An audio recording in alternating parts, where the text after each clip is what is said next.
कर्मचाऱ्यांशी बोललो, अधिकाऱ्यांशी बोललो. त्यांची अडचण काय, त्यांनी मला काय सांगितलं की एसटी कडून पैसे आले नाही म्हणून आमचं लोन मंजूर होत नाही.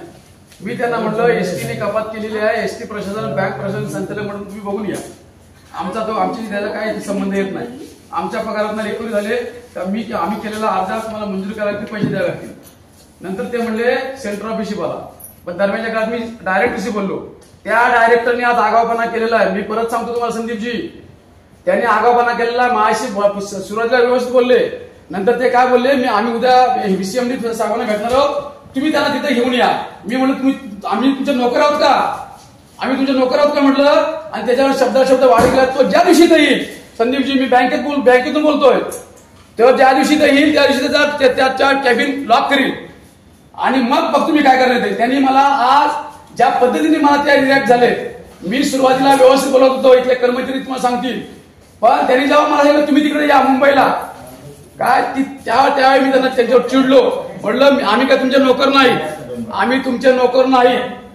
आमची एसटी रिकव्हरी केले, बँक प्रशासन एसटी तुम्ही बघून घ्या. आम्हाला पैसे, आम्हाला लोनचं मंजूर व्हायला पाहिजे, आम्हाला रक्कम यायला पाहिजे. आणि शब्द वाढ गेलेला आहे. मी त्यांना इथं आल्यानंतर तुम्हाला सांगतो, त्यांची केबिन आल्यानंतर मला समजल्यानंतर त्यांच्या केबिन मध्ये कोंडून ठेवणार. मग काय व्हायचं नाही होत्या संदीपजी. बस मी केबिन लॉक करणार. आता मी आहे समोर कार्यकर्ते आहेत, मला काय त्यांना मी बोललोय, मला म्हणतात आवाज कमी करा. म्हणजे हे आवाज कमी करणार नाही,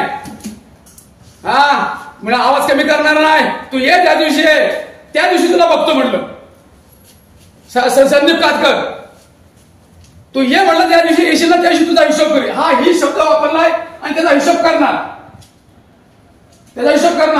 मी त्याला डांबून ठेवणार.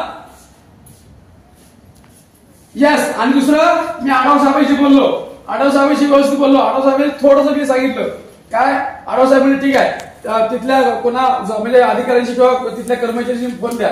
मी इथं आपले सचिन आहेत, ते इथं काम करतात, त्यांनी फोन केला. ते म्हणजे ठीक आहे, दोघांची अडचण आहे, मी पैसे पाठवून देतो, या बैठकीला मिटिंगला जे अर्ज ठेवा, मंजूर करून घ्या. आता बँकेची अडचण अशी आहे की बाकी अर्ज आहे त्यांना सर्व मंजूर करा. आम्ही कोणाच्या विरोधात आलो नाही, पण हे दोघे जर माझ्याकडे आले म्हणून तातडीने मी बँकेत आलोय. संदीपजी तुम्हाला मी परत सांगतो, भानगड होणार, मी त्याला कोंडून ठेवणार. बस मी कोण बरं काय मला पोलिसांना वगैरे पत्र द्यावं लागेल का, किंवा डीसीना पत्र द्यावं लागेल का. ठीक आहे ओके.